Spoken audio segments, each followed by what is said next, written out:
USP has an excellent reputation that's very long-standing.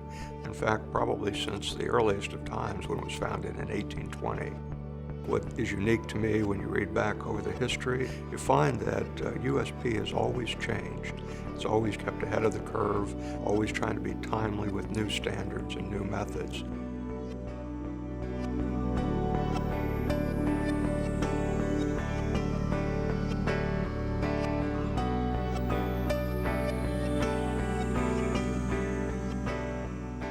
Globally, its reputation is excellent. I think there's reports of maybe 140 different countries who use the standards that have been created by USP. The volunteers are key to USP. They set the standards. They vote on the standards. We don't set a standard without the volunteers making a decision.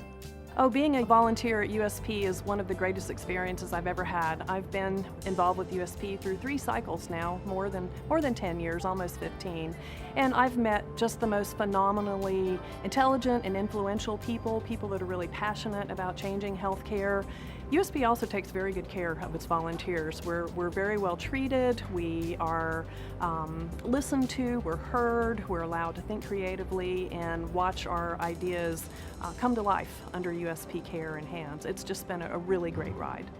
Some of the USP volunteers are some of my closest friends. I've known them for many years while I've been a USP volunteer. These people come from industry, they come from academia, they come from regulatory agencies, and I feel like I can call them up and ask them almost any question, and it makes me a better scientist because I have those resources that I can draw upon. USP sets public standards. I'm a big supporter of public standards because everybody can see them, patients, consumers, practitioners, and scientists.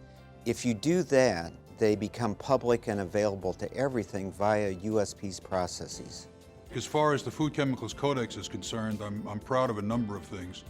First, we're more timely. The book comes out quite frequently with supplements. We're very up to date. It represents the cutting edge of the science. If a new method comes along, we're interested in trying to put that in the book. I've worked with the USP for a long time, almost 20 years, and my proudest moment, I think, was working on the Medicare model guidelines that created the formulary structure, categories and classes that were used in the Medicare Part D plans. It was a real opportunity to make a difference and to be a part of public policy. My proudest moment was when the first drug standard from my committee went up on the website that now becomes the official standard for that drug all over the world. The purpose of this call for volunteers is so that we have candidates for the chairs of the Council of Experts at the April 2015 convention. It's critical to the success of USP in the next cycle. The next cycle is 2015 to 2020. So USP is always looking into the future. We need 2 candidates for each chair position. If we have 25 chairs, we need 50 candidates. Then people who come to the convention, the delegates, vote to elect those chairs. We're in the midst of tremendous globalization now, and USP volunteers want to set standards for the world. We're delighted to do this, and we have a huge council of experts now that can make that happen.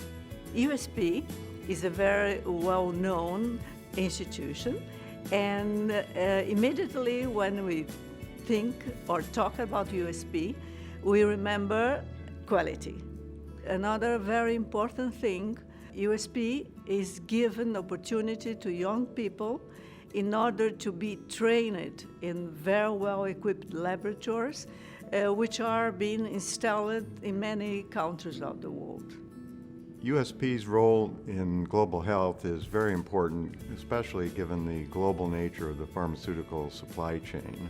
Not only does USP provide standards that are legally binding in the United States, but USP standards are adopted in many other countries around the globe, and especially in countries where they may not have a strong regulatory authority. It's a great honor to be part of USP, and it's also a responsibility from professional standpoint to give back the knowledge and experience what you gained working in industry for the efforts of public health, and that is what USP is doing, and I'm very pleased to be part of serving USP as a volunteer. you.